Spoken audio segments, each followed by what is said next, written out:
Mayflowers, roses, clematis, bougainvillea,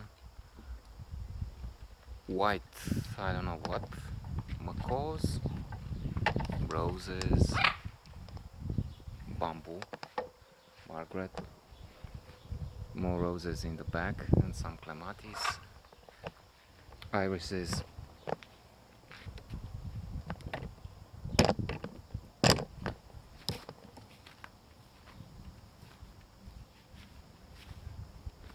This is a note on Claire's knee, Éric Rohmer,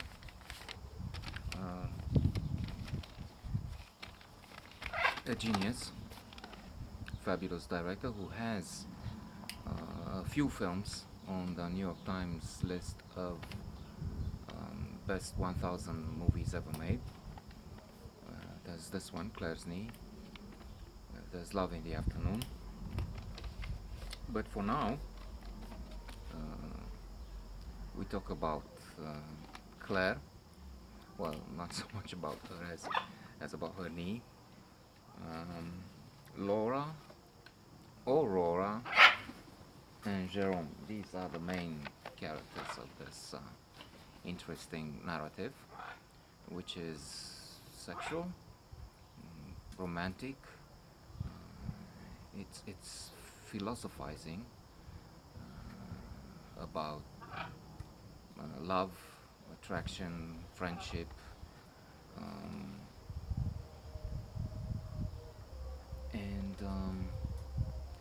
It's perhaps it is the first film which has Fabrice Luchini as with an important role, supporting, but still.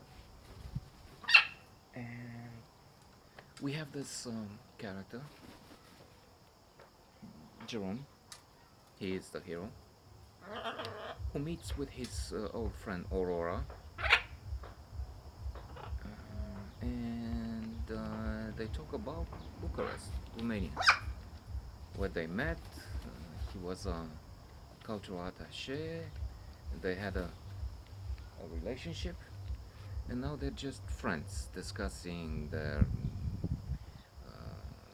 love interests. In the case of Jerome, Aurora seems to be unable to decide to pick a man. She is interested in various types. She was keen on younger ones at one point. That seems to be Jerome's orientation now. The strange and rather uncomfortable, perhaps even embarrassing aspect is that Jerome becomes too interested, too close to Laura. I'm not sure how old Laura is, but she's not old enough. With at the age of about 16, that would be, if anything happened,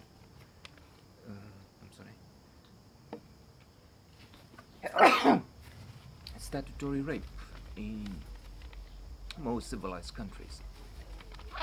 Well, I mean, which is the case here, if the man is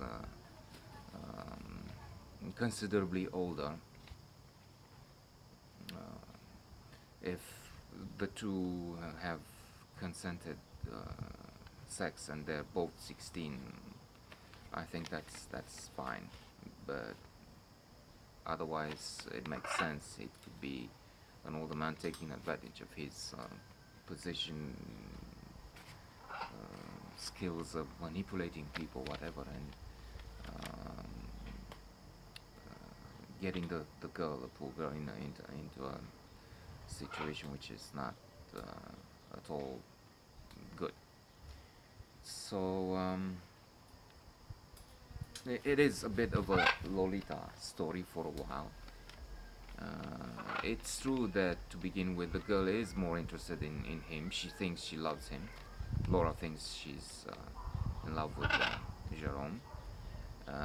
Nevertheless, it is for the older man to keep this clean, fair, and as distant as possible.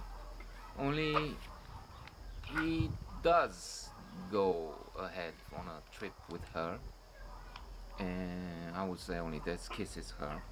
I will not get into details or any aspects that would spoil the potential viewer the film for a potential viewer of the film. And it's also true that this is more, much more. The important aspect is the talk, the conversation, the definitions, the meditation on the aforementioned themes of love, of friendship, attraction, a need, and not what happens, because what happens is not much.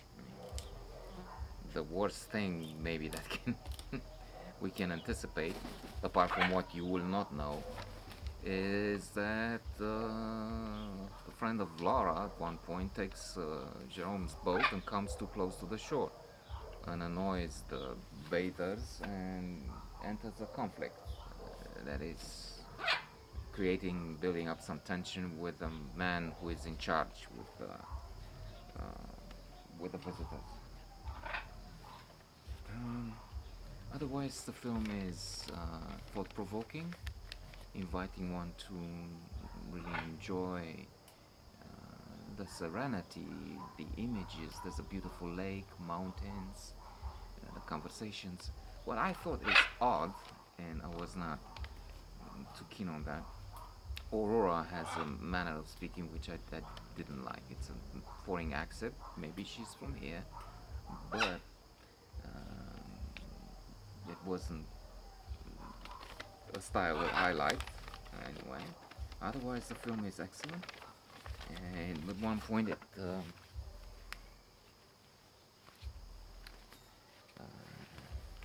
there's Jerome talking to Laura, and he says love is a sort of friendship, amitié, amour, ça veut dire l'amitié.